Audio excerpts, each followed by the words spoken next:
ID, the Future, a podcast about evolution and intelligent design. Welcome to ID the Future. I'm your host, Andrew McDiarmid. Hey, did you know Discovery Institute Academy offers innovative online science courses for homeschool students taught from the perspective that nature reflects intelligent design? Well, today I'm welcoming to the podcast Kristin, Marais, and Lile, instructors of this year's biology and chemistry courses. Welcome to the podcast, ladies. Hey, thank you for having us, Andrew. Yeah, thank you very much. Yeah, well, let's start with a bit of introduction from you both. Your educational background, your experience teaching, and why you love this subject that you've got going here. Let's start with Summer. I've been teaching for 9 years. I taught biology and chemistry at a Christian school for 7. And then the last 2, I've been teaching a science education methods course at Cornerstone University. During that time, I'm pursuing my master's degree from Biola in science and religion. And I love biology because it's the one class that you get to ask all the questions you've wondered since you were a little kid, right? I loved learning about birds and plants and insects when I was growing up. And so when I got to biology in high school, it was the first class where I got to actually study those things in school. And then the more you learn about it, the better it gets because you go deeper and deeper into all the details of how they're made. Even in your welcome video, you talk about bugs in your backyard and just how interesting those can be. And of course, our students think that as well. Now, Kristin, what about your background and your experience? Yeah, I have to tell you, I had to chuckle listening to my colleague, Summer, because for whatever reason, I think I was always interested in the non-living things. And I don't know why that is, but that really just kind of was an epiphany to me as I was listening to Summer. On my end, I did a Bachelor of Science in biochemistry, and I went on to do a master's in teaching. And I've done about 10 years of teaching experience in the public school sector. And interestingly enough, about 7 of those 10 years were in online instruction. And 6 of those 7 years, and this makes total sense if you know me, were in chemistry. And I think, where my love of chemistry started, it also was at a young age. And I distinctly remember encountering chemistry in high school. And I've shared this story potentially with some of our listeners before, but I actually got in trouble on account of my love of chemistry. Sitting in my high school chemistry course, I had an instructor that noticed that I was not participating, was not listening in class, and instead was reading my textbook, throughout the class period. And so he noticed this and he pulled me aside after class and he said, "Kristin, I'm noticing that you are not participating in class, and I want to know why." And I have to tell you, Andrew, I was not the kind of young student that would get snippy with people or what have you. But all of a sudden, words came out of my mouth that to this day, I just cringe about because he was the nicest, most qualified science teacher you could imagine. I said, "Well, do you really want to know?" My goodness. He said, "Well, yes, I do." And I said, "Well, I don't think you're lecturing well." I don't know what possessed me to say that, what authority I was speaking on. I'm sure none. And I just let him know that what I was doing in class was actually reading my textbook on my own and moving ahead and practicing problems. But I think I just naturally gravitated towards chemistry. Everything about it just seemed to be very elegant, so organized. I loved its explanatory power for things around me like gas laws and, heat being absorbed or emitted, say with cold packs and heat packs. All of those things, I think, just kind of led me to be like, this is a subject that just makes sense of so much of my life, and I want to teach this. Well, Summer, your biology course is a new offering at Discovery Institute Academy. Can you give us a brief overview of the concepts you'll cover throughout the class? Sure thing. Yeah, it's very exciting that it's new. I think there's a really easy integration of ID with biology.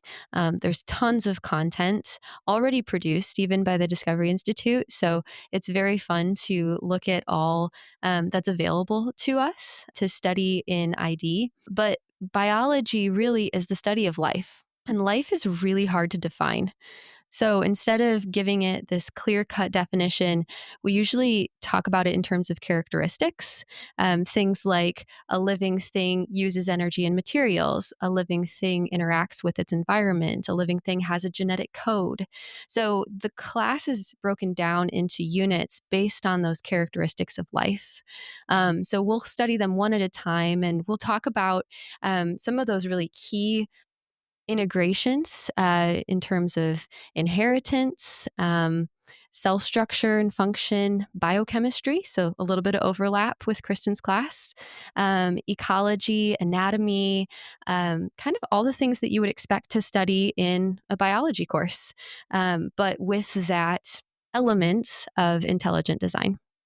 Now, Kristin, what about chemistry class? What are we getting out of that? Yeah. I mean, we want to ensure, Andrew, that both in Summer's biology class and in the chemistry class with me, that students really are getting all of the components of a traditional high school science course. And so in the case of chemistry, that first semester, we're going to take time to first kind of identify, think through the scientific process, like many a science class, will do, reminding students of those fundamentals of the scientific method.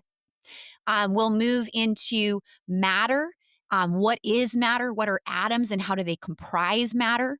What are the structure of atoms, including what's the structure of how electrons are organized around the nucleus of the atom? And from there, you start thinking about, well, how do atoms share and transfer those electrons in chemical bonds? And then from there, the narrative moves forward and we say, well, how do we make and break those bonds in chemical reactions? And then we start saying, well, are there specific types of reactions? And the answer to that is yes. And we start looking at those. And then we go, okay, well, now that I know there's these different types of reactions, and now that I know that I can identify those, how can I use a chemical reaction to predict, like a chemist would do in a lab, how much product am I going to make or how much reactant am I going to consume? Your classic stoichiometry unit, which gives many adults on our listeners out there great fear.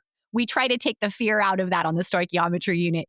And then as we move into second semester, students look at processes. And I should mention, actually, stoichiometry is part of that second semester process. They look at behaviors of gases, properties of solids, liquid solutions, what reactions give off heat and take in heat, thermodynamics. Are there reactions that are reversible, equilibrium principles, spontaneity, acids, bases, and of course, we end the year with the all fascinating nuclear chemistry unit as well. And you have been teaching your chemistry course for a few years now. How have students and parents responded to the class? So we have had a good year so far, Andrew. I kind of put together, for my own purposes, earlier this year, I took some student eval comments and data and kind of looked at that to see, what were students and parents and guardians, for that matter, both camps, how were they feeling about this model of instruction with Discovery Institute Academy? And so what I found is, from the students' perspective, when I asked them, one of the comments I asked them, or questions I asked them, is, what do you guys enjoy?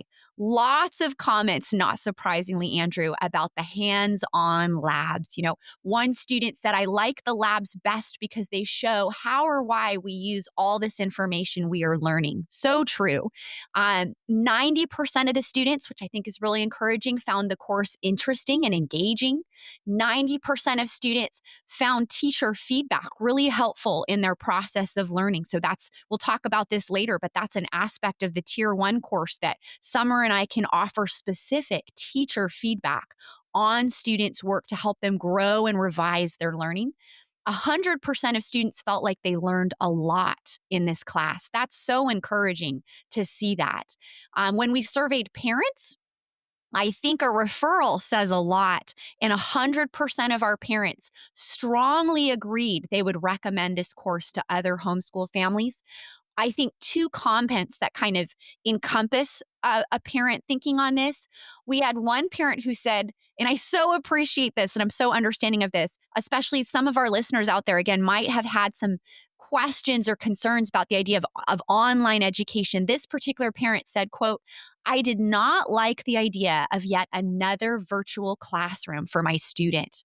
But Kristin blew my expectations away. And she goes on later and she says, the quality of this course is top notch all around. The syllabus is rigorous and unmistakably a high school chemistry course, and students will have to put in the appropriate time and effort into it to succeed. And I love what she ends with. She says, overall, I've been impressed, overly impressed, and am looking forward to future classes with the Discovery Institute. And so I think that is just a small snapshot, Andrew, of how the course this year for chemistry has been received from our students in the course and also from our parents and guardians. That's good to hear. Satisfying for both parents and students. Sometimes you get one and not the other, but you're hitting a home run there. Well, to make these courses as flexible as possible, as you mentioned, there are 3 tiers, 3 options. Summer, can you break that down for us? Sure thing. We wanted to offer some options for our students, for our parents, based on where they're at and their homeschooling style. We have a tier 1, which Kristin kind of mentioned. It invites students to participate in live weekly class discussions. This is an opportunity for students to engage with their classmates and to engage with us. And then we as teachers do give direct feedback to the students in the tier 1 group. This is the highest level of interaction and consequently is a little bit more expensive than our tier 2 and tier 3 settings. In tier 2, the teacher operates more like a tutor. So there's not direct feedback on homework or assignments or anything like that, but we do open up a weekly meeting for them to come and ask questions. It's more of a drop-in for them to come and get their questions answered and maybe get some help with practicing questions, things like that. So the students have access to us, but in a limited window. The third tier is for students who are looking for kind of an out-of-the-box curriculum. This is something that they would take and complete at their own pace. So it's asynchronous. They will get the curriculum in full, but the answering questions and the grading will be the responsibility of the parents instead of us as the teachers. So it's a much more independent setup for students who really want to set their own pace and do coursework in their own time. Definite flexibility there, and that's good. That's good that you're offering that. And Kristin, you'd personally recommend tier 1, obviously, for the level of interaction with a qualified teacher and classmates. But some families may find tier 2 and 3 just a better fit for their schedules or their budgets. I wanted to mention, though, that in all 3 tiers, families will have access to a complete sequenced course in Discovery U, which is the online portal for that. And parents who may not be proficient in chemistry or biology, that sounds like a win. Absolutely. I mean, a huge amount of work when it comes to teaching is creating the curriculum. Summer and I can vouch for that. That's been a huge part of our quote full-time job, is creating curriculum, curating curriculum, sequencing curriculum. And so I think what I want to say to our listeners is one of the reasons, Summer just shared the 3 different tier models that we're offering for families. We did that, as you said, Andrew, to accommodate families that have different budgets and to accommodate families that have different schedules, and even to accommodate families where in some cases, maybe you've got a highly qualified, teacher in your homeschool group or even a parent who has a strong experience in biology or in chemistry, and you want to be the one to oversee your child and to share your enthusiasm and delight for that subject. Okay. That is one reason we're now offering tiers 1 and 2 and 3 to offer that variation. Now, if you're choosing tiers 2 and 3, as Andrew kind of was raising here, you're not losing out on the access to the curriculum. In all 3 tiers, you're going to have access to a fully sequenced course in our Discovery U portal where readings, handouts, YouTube videos, pre-recorded instructor lectures are all ready and available for use in all 3 tiers. Furthermore, we're going to have Labster simulations that are accessible to families in all 3 tiers. These are terrific online virtual simulations that allow students, Andrew, to either carry out in a virtual capacity a lab that Summer and I would not be able to have, access to these types of high-tech laboratory materials, or simply to visualize concepts that Summer and I might be teaching in class. And they get access to that through our Discovery Institute Academy subscription with Labster. So that's so cool. Furthermore, all 3 tiers are going to have access to wet labs or hands-on activities. That is accessible to all 3 tiers. And finally, and this is unique to the program, we're going to give you access to intelligent design concepts that are integrated into the curriculum. You might have, as part of that as Summer and Mai's courses, you might be reading select Discovery Institute media within the Discovery U portal. And so there is just so much that all 3 tiers still have access to. It is true, I would push for tier 1 because I think there's a wonderful opportunity for student-to-student interaction in that, and there's nothing like having a qualified instructor providing assessment and lecture, but we are aware that is not the perfect model for every family, and so we've got all 3 options. Well, some of these courses are guided by textbooks, indeed, but there is a definite hands-on experience, as we're alluding to. Can you tell us more about the wet labs and activities that students will be doing in your class? Sure thing. The wet labs, as Kristin mentioned, is really the most exciting part of this curriculum. And for parents who aren't interested in putting those things together for their students, or maybe are concerned even about the amount of materials required or safety elements of those materials in their house, we've done our best to make them accessible and to make them affordable. So Kristin can also speak to this. We've used home science tools to put together lists of materials that would be necessary or recommended for students to have for the wet labs. But then even for biology specifically, I've worked really hard to simplify them as far as possible to make the labs compatible with items that you can find either at the grocery store or in your kitchen. So, using very practical materials, things like spinach and grapes and plastic cups, right? To convey and to give students the opportunity to apply the same content that they would in a high stakes, um, high school classroom setting, but with less of the stress. That's really the goal, is to eliminate cost, to eliminate stress, to eliminate potential for accidents, since students will be working under parental supervision instead of in a setting with a full classroom. So the wet labs are designed for student independence, for student success, and for a lot of fun. It's really cool to Yeah. actually see these ideas work out in front of you. Like Kristin mentioned, her student thinking about, wow, I can see why I had to learn all of that to get here. That's what we're really going for. Well, these courses, as we're alluding, offer the fundamentals of biology and chemistry, but they also have a unique component that makes them stand out from similar courses, and that's the integration of the evidence for intelligent design built right in. Can each of you comment just on what you think that will add to the students' learning and maybe give us an example of something they'll be touching on? So, this is the part of the curriculum that I am most excited about.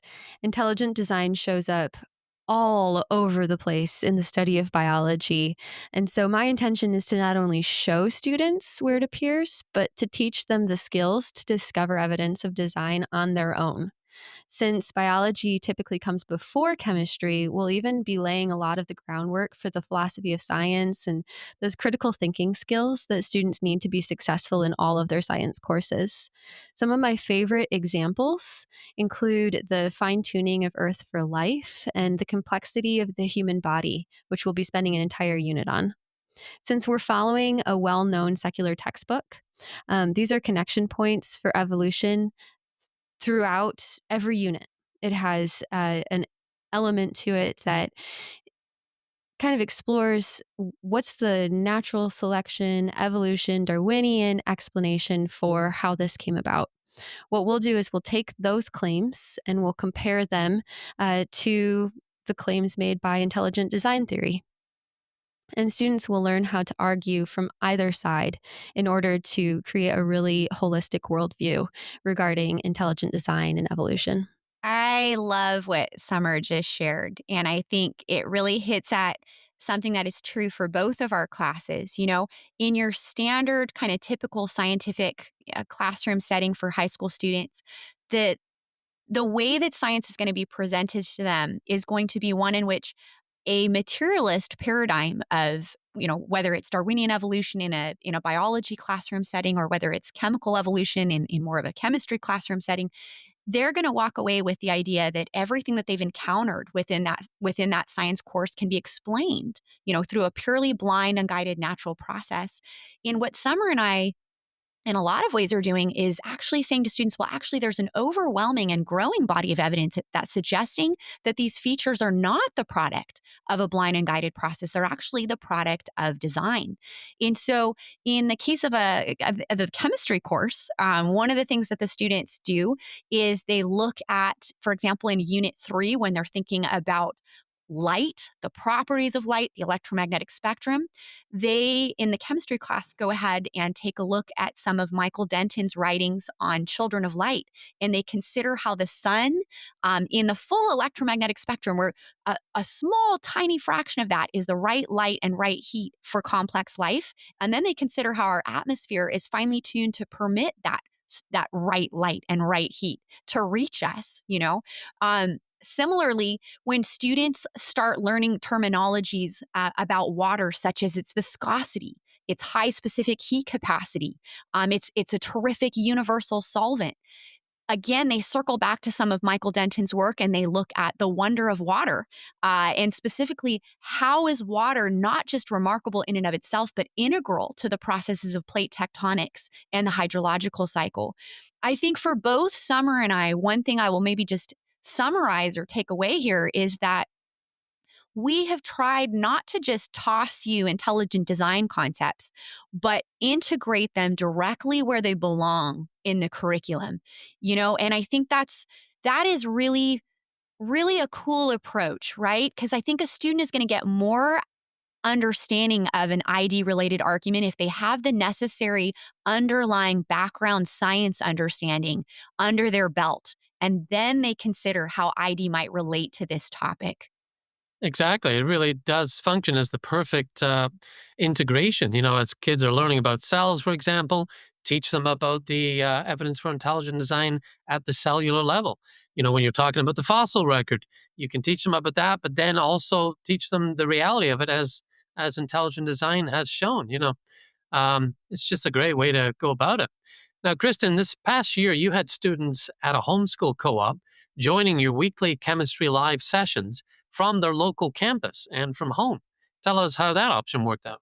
I will tell you, when I first kind of thought this was going to be happening, Andrew, I scratched my head and said, well, this is going to be new. I'd never done anything quite like this before. I had taught in an asynchronous online capacity, which means that you have students who are enrolled in your online course and are progressing through the course independently at their own pace. So you might have a student in Unit 1 and another student working in Unit 5 and so forth. Then I had taught in more of a synchronous online capacity, like I did with Discovery Institute Academy, where your students are progressing through an online course at the same pace, meeting with you in weekly online sessions.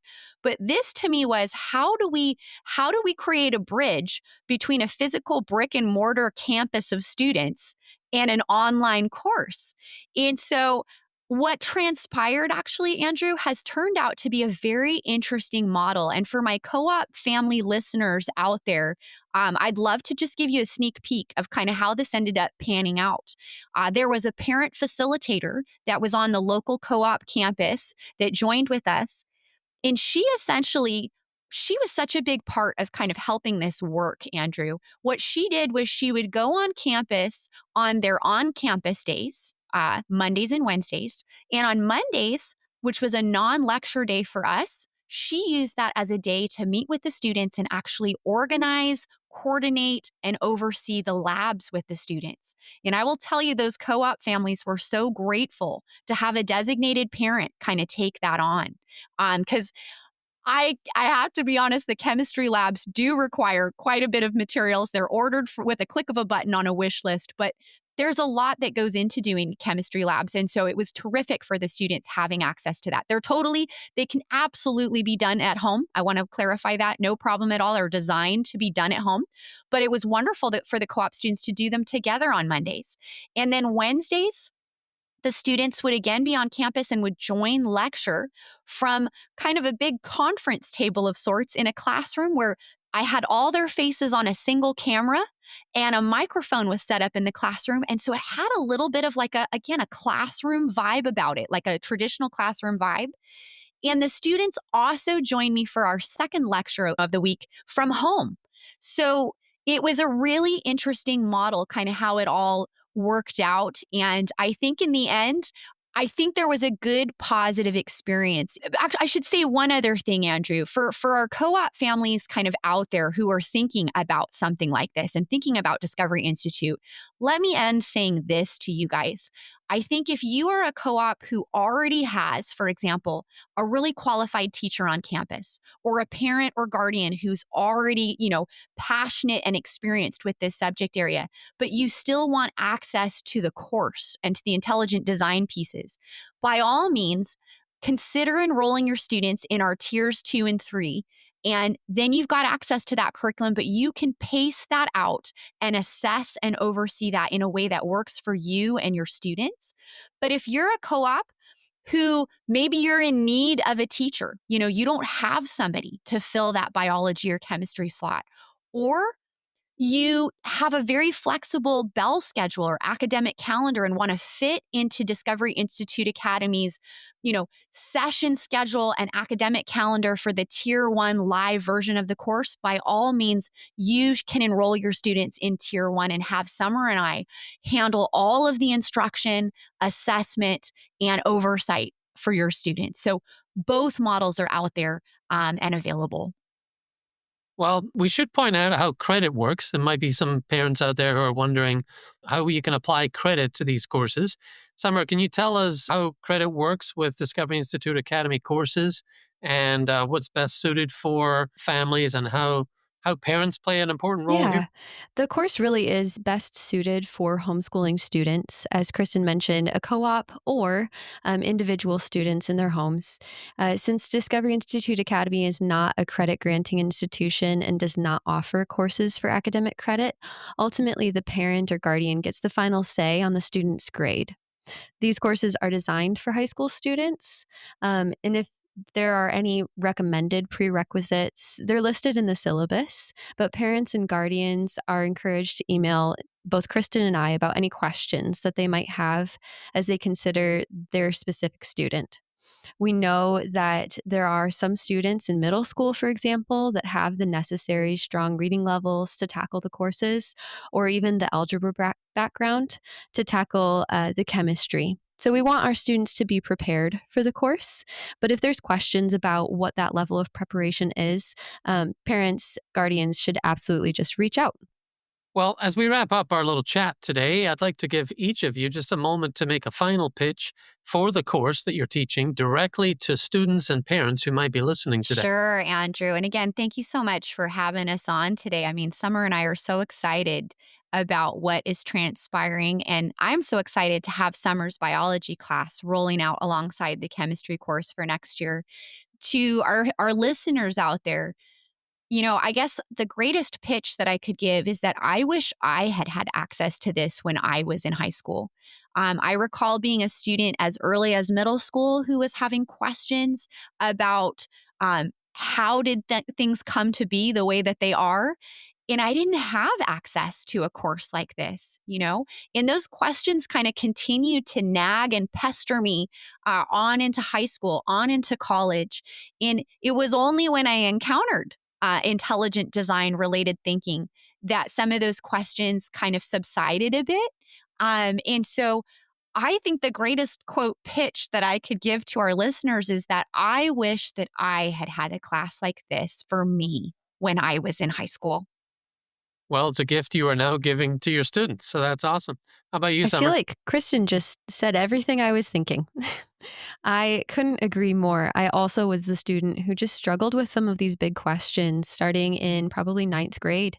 And they really did carry on until I started pursuing my master's degree. And I just would love to provide that opportunity for these biology students. I think there are a lot of students who go through homeschooling, go through public schooling, get to college, and are still faced with some of these questions, wonderings about how the world works. And does this align with my worldview and other things that I understand about how the world works? And to equip students with the evidence, but also with the skills to discover that evidence for themselves, gives them the confidence to embrace education, embrace conversations that might be challenging. And I think that's the greatest gift we can give our students. And as Dr. Douglas Axe wrote in his book Undeniable, how biology confirms our intuition that life is designed, we all have this built-in design intuition, and our students are going to have that too. But sometimes in traditional classes, traditional setups, they're not going to be able to make the connection between what their intuition's telling them and what they're being taught in class. And what makes your courses so awesome is that they're encouraged. That's part of the class, to connect that intuition with what they know about life and what they've observed since they were born, and right into what you are teaching them. So it's quite a wonderful I opportunity. so resonate with what you just said, Andrew. And I would add, I think our classes afford the opportunity for students to say which explanation makes the most sense. For what I'm learning in this course, whether it's a biology or chemistry course, which piece of evidence, what direction is it pointing in, and then what overarching explanation seems to be the best explanation, for what I have been learning. That is such a cool thing that they get to do in these courses. Yeah. Give them the final say. Let them evaluate both sides of the question and make up their minds. That's, after all, what we want them to do. Let's just mention to listeners how they can reach out, how they can register, get more information. There is a website, discoveryinstitute.academy. And for a limited time, actually, parents who register their student can get $50 off tuition. And as a homeschooling parent myself, I can testify that any kind of discount is helpful when it comes to the costs associated with educating our kids at home. And even if you don't have kids, listeners, who can participate, can you help us get the word out to those who do? Forward this episode or simply a link to discoveryinstitute.academy. It has all the details there, and even a welcome video from the two of you that will give them some more information. And of course, you can register right there on the website, discoveryinstitute.academy. Well, thank you very much, Kristin, Summer. And for I Do the Future, I'm Andrew McDiarmid. Thank you, listeners, for enjoying the content. Visit us at idthefuture.com and intelligentdesign.org. This program is copyright Discovery Institute and recorded by its Center for Science and Culture.